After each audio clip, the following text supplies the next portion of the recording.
Hi guys, it's Emma AITA, your favorite AI slop tuber. Before we jump into today's video, don't forget to hit that subscribe button and ring the bell so you never miss an upload. Thanks so much for your support. Now, let's get right into the video. AITA for calling the cops on my neighbors for using my backyard for a birthday party while I was out of town. I live in a relatively quiet suburban neighborhood. It's the kind of place where people wave from their driveways, borrow cups of sugar, and chat over fences. When I bought this house 3 years ago, it felt like the right balance of peace and community.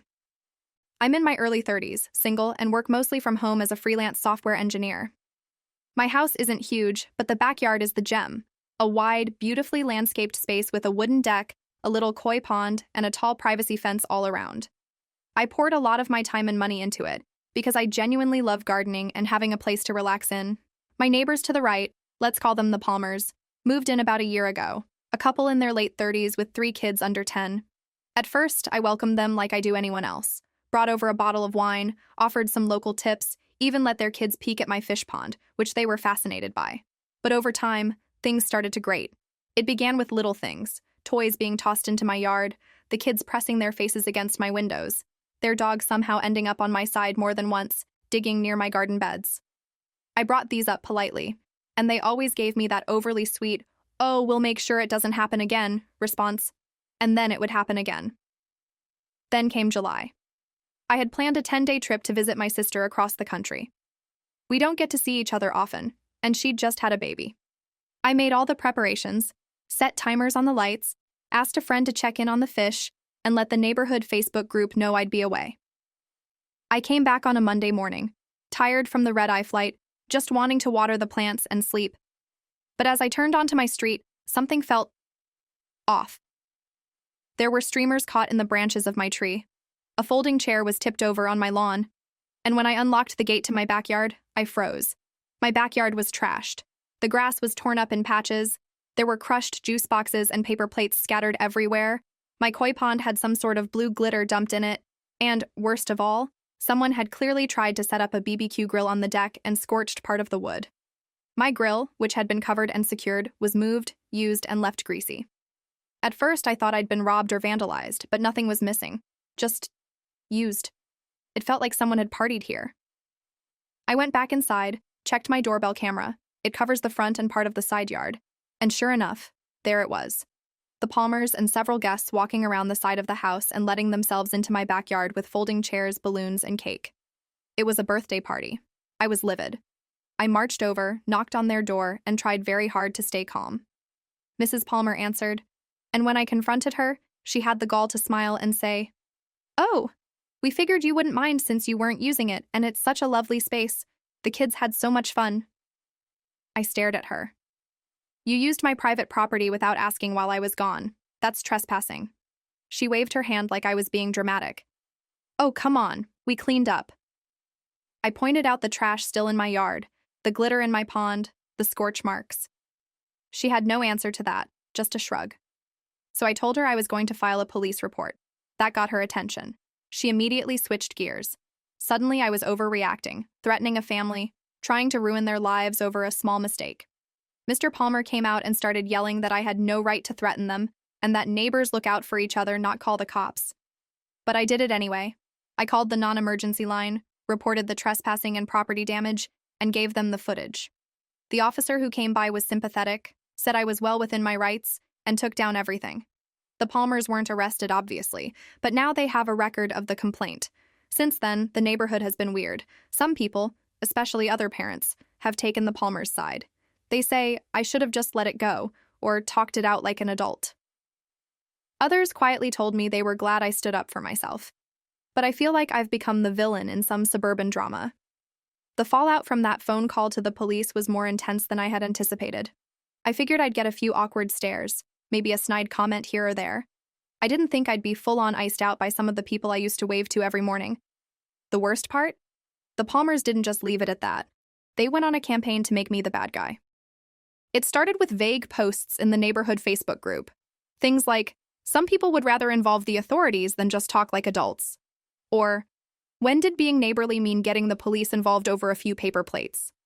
I didn't respond to any of it, even when people tagged me in the comments or asked me directly what had happened. I figured the truth would speak for itself. But then the Palmers went a step further. They printed out flyers, actual physical flyers.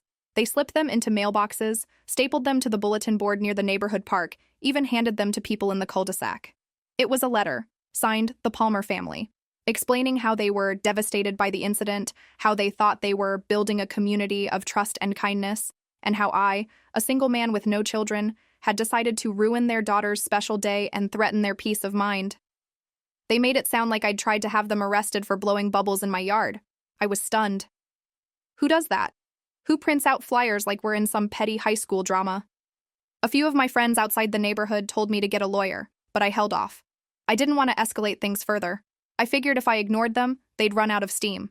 Instead, the Palmers doubled down.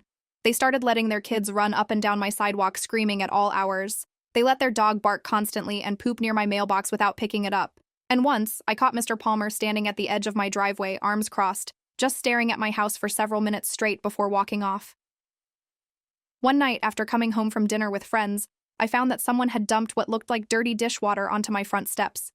Petty, harmless, but clearly intentional, and clearly from them. So I finally decided to document everything. I set up more cameras, including one that faced the street. I kept records of every incident.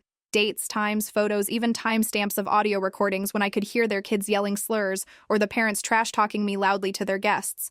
It felt obsessive, like I was turning into some paranoid hermit. But what choice did I have? These people were targeting me. And then came the second major incident, the one that changed everything. One Saturday afternoon, about a month after the birthday party, I had some friends over. We were grilling, just talking in the backyard. Nothing wild, just 5 of us. We were sipping beer, enjoying the sun, laughing, and then we heard shouting. Mrs. Palmer was standing on a stepladder on her side of the fence, filming us with her phone. "You think it's okay to make all this noise but our kids can't have a party?" she yelled. I walked over to the fence and calmly told her to step down and stop filming us.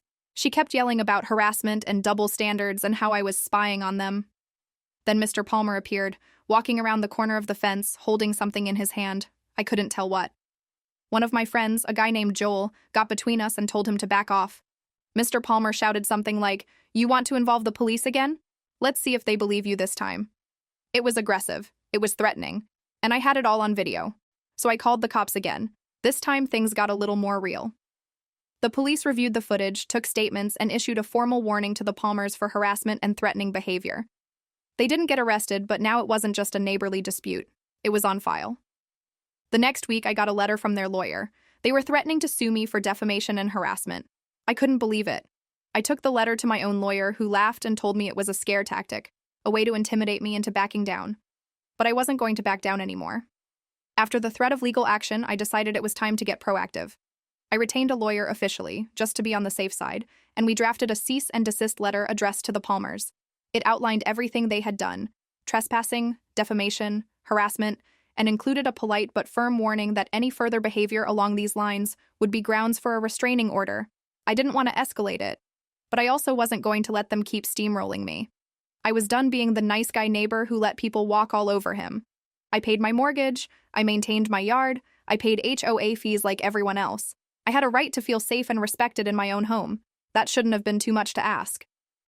After the cease and desist was delivered, things went quiet for about 2 weeks. No flyers, no shouting, no weird staring sessions at the end of my driveway. The Palmers didn't acknowledge me at all, but the silence was a relief. The neighborhood cooled down a little too. A couple of people even reached out privately to say they didn't agree with what the Palmers had done, but they hadn't known how to speak up. One woman, Linda, who lived a few houses down, even baked me cookies and left them on my doorstep with a card that read, "Some of us are still sane. Sorry you've been dealing with all this." That card meant more than she probably realized. I started feeling like I could breathe again. I invited people over for game nights. I spent more time in my backyard. And for a while, life just felt normal again. But it didn't last. The tipping point came in the form of a news crew. Yes, a literal news crew. I came home from work one day to see a local station's van parked out front, and a reporter standing on the Palmers' lawn interviewing them. There were cameras, microphones, the whole 9 yards. I froze in my car for a moment, watching from behind the wheel, trying to process what I was seeing. The Palmers were talking to the camera like they were victims of some grand injustice. The next day, the clip aired. The segment was titled something ridiculous like, "Neighborhood Disputes Gone Too Far." It featured Mrs. Palmer tearfully explaining how her daughter's birthday was traumatizing because our neighbor chose punishment over compassion. They showed photos from the party, kids laughing, a big cake, balloons, and painted a picture of me as the curmudgeon next door who hated children and called the cops out of spite. My name wasn't mentioned, thankfully, but anyone in the neighborhood would know exactly who they were talking about. I recognized the shot of my backyard, my fence, my grill. It was all there. It didn't take long before my inbox started filling up. Strangers messaged me on Facebook to call me names. One even suggested I move out and make space for real families. It was surreal, like the entire internet had judged me without ever hearing my side. So I decided to tell my side. I wrote up a long, detailed post on my neighborhood's Facebook group. A calm, fact-based, timestamp-supported breakdown of what had happened. I included photos of the damage, copies of the cease and desist letter, and explained that the police had confirmed the Palmers were in the wrong. I didn't make it personal. I didn't insult them. I just told the truth. And that post? It went viral locally. Within hours, I had dozens of supportive comments. People shared their own stories about the Palmers, how they let their dog dig up someone's flower bed, how they once hosted a karaoke party that went until 3 a.m., how they borrowed tools and never returned them. Apparently, I wasn't the first person they'd rubbed the wrong way. I was just the first to push back. The tide turned. People started defending me openly. Linda, the cookie baker, even commented, "Finally, someone stood up to them. You're not the problem, they are." And just like that, the silent majority in the neighborhood found their voice. As for the Palmers, they didn't take it well. The next day, they left another note on my doorstep, this time not even bothering to sign it. It said, "You've made an enemy for life. Watch your back." I took it straight to the police. They filed it under the existing report and gave me the green light to press charges if anything else happened. My lawyer agreed it was crossing into harassment territory. But then something strange happened. The Palmers started packing. At first I thought they were going on vacation, but the boxes kept coming. A moving truck appeared, and then, about 3 weeks later, they were gone. Just like that. No announcement, no goodbye, no warning. They just left. The house sat vacant for a while, and eventually I heard through the grapevine that they were trying to sell it privately. Apparently, they didn't want to list it publicly because they feared backlash. A few potential buyers even pulled out once they heard the backstory. And honestly, I didn't feel bad. I didn't rejoice either. I didn't pop champagne or throw a good riddance party. I just sat on my porch the night after they moved out, looked at the peaceful street, and exhaled. Life after the Palmers left was strangely quiet, peaceful even. At first, I didn't quite trust it. It felt like the calm after a storm, eerie and too still, like waiting for the other shoe to drop. I kept half expecting another anonymous note, another ambush interview, some last petty parting shot, but none came. The moving truck had rolled away, and with it went the chaos. Neighbors who had previously avoided me or kept their distance now waved when passing by. Some even stopped to chat. I think my level-headed response to the whole ordeal had changed a few minds. I didn't scream, I didn't threaten, I didn't retaliate. I simply held my ground, and a surprising number of people respected that. A new family eventually bought the Palmers' house. A couple in their early 30s with a toddler and a golden retriever named Bingo. They were warm and normal and instantly likable. On their second weekend, they brought over a casserole to introduce themselves. The husband laughed when he admitted he'd heard the neighborhood had some drama before.